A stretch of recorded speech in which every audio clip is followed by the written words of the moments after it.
Greetings to YouTube. Today we're going to do some random questions from the best ever dinner party icebreakers.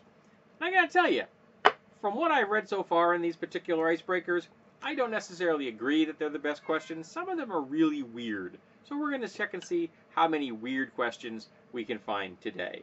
So, pull one out. It says, have you ever been stung by a bee? That's a lame-ass question. Who hasn't been stung by a bee? Yes, I've been stung by insects, and numerous times ones that fall into the category of bees or hornets or yellow jackets. I had a little black one once. It was a tiny little thing like that. Got inside my shirt. That wasn't pleasant.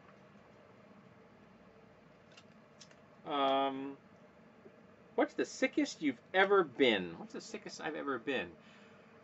That's interesting. Now, is that just illness in the sense of a virus or something? I got pneumonia when I was a kid. I was in the hospital. I had 104 degrees or a little 105 degree temperature.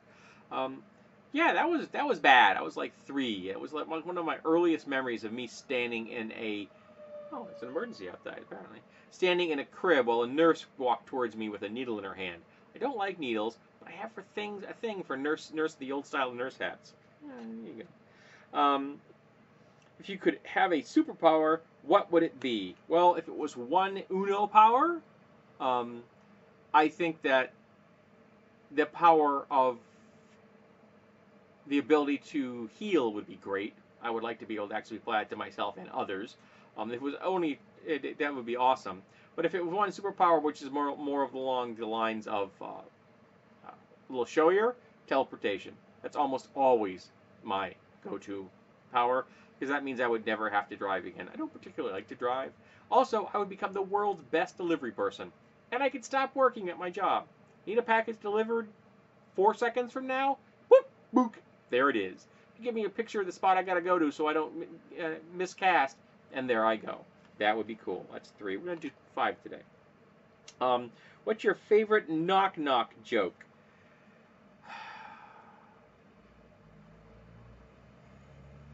Knock knock, who's there? Orange.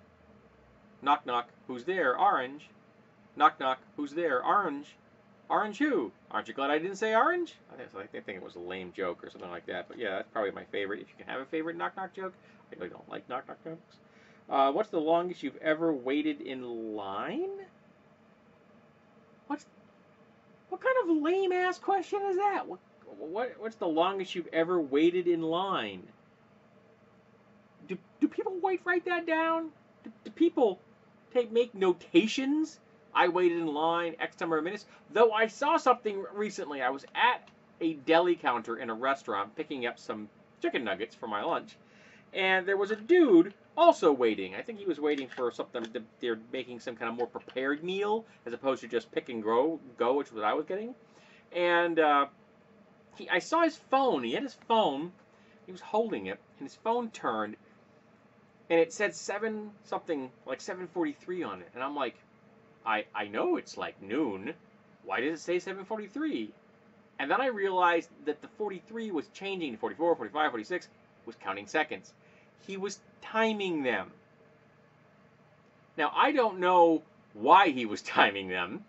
If he's just a particularly anal retentive individual that really needs to know how long he's been in line.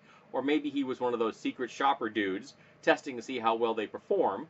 But there are 2 people behind the counter desperately trying to do a whole lot of work all at once.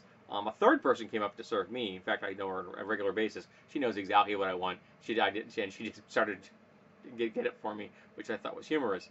But as far as how long I have waited in line, I don't know. That's just a weird question in my book. It is. I don't know how long I've waited in line. Probably for something really lengthy, maybe an hour. I can remember standing for a convention registration. I think it was like an hour and a half, something like that. I've waited for like 30 or 40 minutes in line for the ability to get into a house for an estate sale before, because sometimes they'll limit the number of people that can go into a house for an estate sale because the people who own it want it limited, or because it's not a very large space and they don't want to have too many people in there at once for safety reasons, that kind of thing. But yeah, that's a strange question. Tell me, do you keep track of this kind of thing? Are you that dude with the cell phone at the deli counter in a grocery store, timing how long it takes to get your food? That's a little more interesting in my book.